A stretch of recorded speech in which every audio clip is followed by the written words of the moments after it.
America, Israel और Iran के बीच छिड़े युद्ध के 18वें दिन जो हुआ, उसने पूरी दुनिया को सन्न करके रख दिया। तेहरान के एक सेफ हाउस पर हुए घातक हमले में ईरान के सबसे बड़े रणनीतिकार, सुरक्षा प्रमुख, शक्तिशाली अली लारीजानी के मारे जाने की खबर आई। वो लारीजानी जिन्होंने खौफनाक प्रॉक्सी नेटवर्क को खड़ा किया, वो लारीजानी जिन्होंने हिजबुल्लाह से लेकर हूतियों तक को पाल पोस कर बड़ा किया, खड़ा किया, शक्तिशाली बनाया। वो लारीजानी कभी डोनाल्ड ट्रंप को कूटनीति की मेज पर अपनी उंगलियों पर नचाते थे। वही लारीजानी, ट्रंप को उंगलियों पर नचाने वाले लारीजानी की मौत का दावा सही है तो इसने न सिर्फ ट्रंप की बरसों पुरानी हसरत को पूरा कर दिया है, बल्कि ईरान के लिए खामनेई की मौत के बाद यह दूसरा सबसे बड़ा झटका है और ईरान इससे उबर नहीं पाएगा। डोनाल्ड ट्रंप का जानी दुश्मन अली लारीजानी खत्म। इजराइल का दावा सेफ हाउस में लारीजानी को मार गिराया। अब ईरान का क्या होगा? युद्ध खत्म होगा या और भीषण होगा? क्या लारीजानी के बाद खत्म हो जाएगा ईरान का परमाणु प्लान? लारीजानी तक कैसे पहुंचा इजराइल? ट्रंप की अधूरी हसरत कैसे हुई पूरी?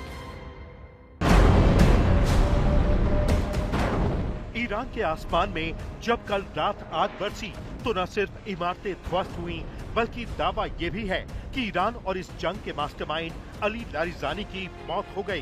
वो लारीजानी जिन्होंने दुनिया के सबसे ताकतवर देश के राष्ट्रपति डोनाल्ड ट्रंप को भीख मांगने पर मजबूर कर दिया था।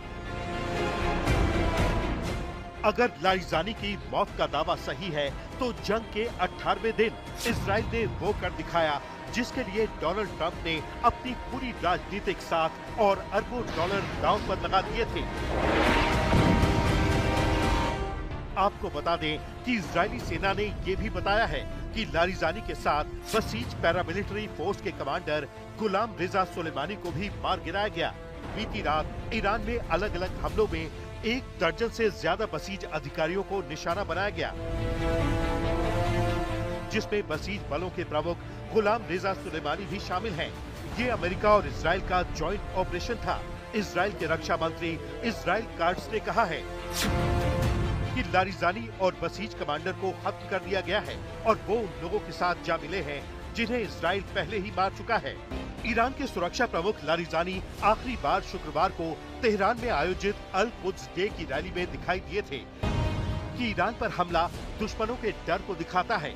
ये हमले डर और हताशा की वजह से हो रहे हैं। जो मजबूत होता है वो प्रदर्शनों पर बमबारी नहीं करता। साफ है कि वो असफल हो चुके हैं। बड़ी बात यह है कि जैसे इजराइल ने लारीजानी की मौत का दावा किया, उसके बाद लारीजानी के सोशल मीडिया अकाउंट से एक हाथ से लिखा नोट जारी किया जाता है। सोशल मीडिया प्लेटफॉर्म एक्स पर साझा किए गए इस नोट में अमेरिकी हमले में मारे गए ईरानी नाविकों को श्रद्धांजलि दी जाती है। इससे साफ जाहिर होता है कि ईरान की तरफ से लारीजानी के मारे जाने की खबर कंफर्म नहीं की गई है, जबकि इजराइल पुख्ता तौर पर दावा कर रहा है। खामनेई के बाद लारीजानी भी युद्ध में मारे गए हैं।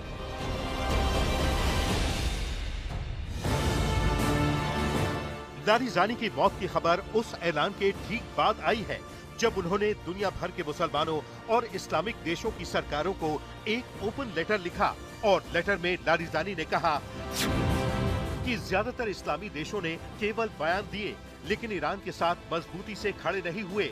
ईरान को जिस एकजुट समर्थन की उम्मीद थी वो नहीं मिला। अमेरिका इजराइल ने बातचीत के दौरान धोखे से ईरान पर हमला किया जिसका मकसद उसे कमजोर करना था। इस हमले में कई सैन्य कमांडर और नागरिक मारे गए, लेकिन ईरानी जनता ने मजबूत प्रतिरोध दिखाया। आज मुकाबला एक तरफ अमेरिका और इजराइल का है और दूसरी तरफ ईरान प्रतिरोध की ताकतों का है। ऐसे में इस्लामी देश किस पक्ष में खड़े होंगे? आपको बता दें कि डोनाल्ड ट्रंप और अली लारीजानी की अदावत पुरानी है। लारीजानी वही शख्स थे जिन्होंने ट्रंप को सौदागर बताते हुए कहा था कि उन्हें राजनीति नहीं आती। ट्रंप इस बेइज्जती को कभी नहीं भूले। 2026 में भी लारीजानी ने ट्रंप को जमकर बेइज्जत किया था। उन्होंने ईरान में स्कूल पर हुए हमले को लेकर ट्रंप को अटैक का जिम्मेदार ठहराते हुए कहा था कि उन्हें इसकी कीमत चुकानी पड़ेगी। इतना ही नहीं, लारीजानी ने डोनाल्ड ट्रंप को सीधे चेतावनी दी थी। उन्होंने कहा था कि डोनाल्ड ट्रंप अपने फ्लोरिडा वाले घर मारे लागो में भी सुरक्षित नहीं है और ईरान आसानी से डोनाल्ड ट्रंप को सिर्फ एक ड्रोन के जरिए निशाना बना सकता है।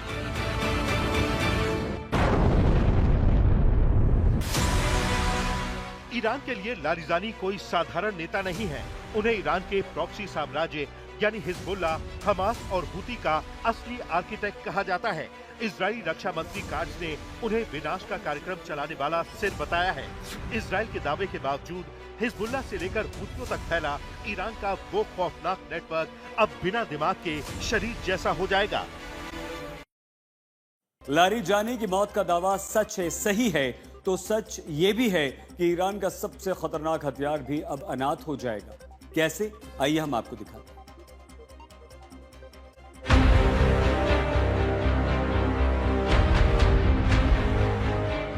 67 वर्षीय ईरान में जन्मे अली लारिजानी खुद कोई धर्मगुरु नहीं है, लेकिन वो एक ऐसे परिवार का हिस्सा हैं जिसके रिश्ते ईरान की धार्मिक और राजनीतिक सत्ता में बहुत गहरे हैं। एक समय टाइम मैगजीन ने उनके परिवार को ईरान का कैनेडी परिवार बताया था।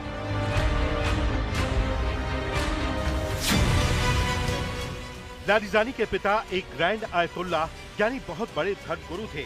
उनके भाई सादिक अर्देशिद लारिजानी ने भी आयतुल्लाह का पद हासिल किया था और 2009 से 2019 के बीच ईरान की न्यायपालिका की कमान संभाली। एक और भाई मोहम्मद जवाद लारिजानी विदेश नीति के बड़े विशेषज्ञ हैं और दिवंगत खामेनेई के सलाहकार रहे हैं। जब लारिजानी दर्शन शास्त्र की पढ़ाई कर रहे थे, उसी दौरान उन्होंने अपने सैन्य अनुभव और पारिवारिक संबंधों का इस्तेमाल अपने राजनीतिक करियर को आगे बढ़ाने के लिए किया। नतीजा ये रहा कि महज 35 से 36 साल की उम्र में वो ईरान के संस्कृति मंत्री बन गए। लारिजानी ने पहली बार 2005 में राष्ट्रपति बनने की कोशिश की थी, लेकिन पहले दौर में उन्हें 6% से भी कम वोट मिले। वो कभी दूसरे दौर तक नहीं पहुंच पाए और अंत में चुनाव कट्टरपंथी नेता महमूद अहमदी नेजाद ने जीत लिया। चुनाव हारने के बाद लारिजानी ईरान के सुप्रीम नेशनल सिक्योरिटी काउंसिल के सेक्रेटरी जनरल और देश के मुख्य परमाणु वार्ताकार बने। हालांकि राष्ट्रपति अहमदी नेजाद के साथ मतभेदों के चलते उन्होंने 2007 में इस पद से इस्तीफा दे दिया। आपको बता दें कि लारिजानी ईरान के न्यूक्लियर प्रोग्राम के सबसे बड़े पैरोकार थे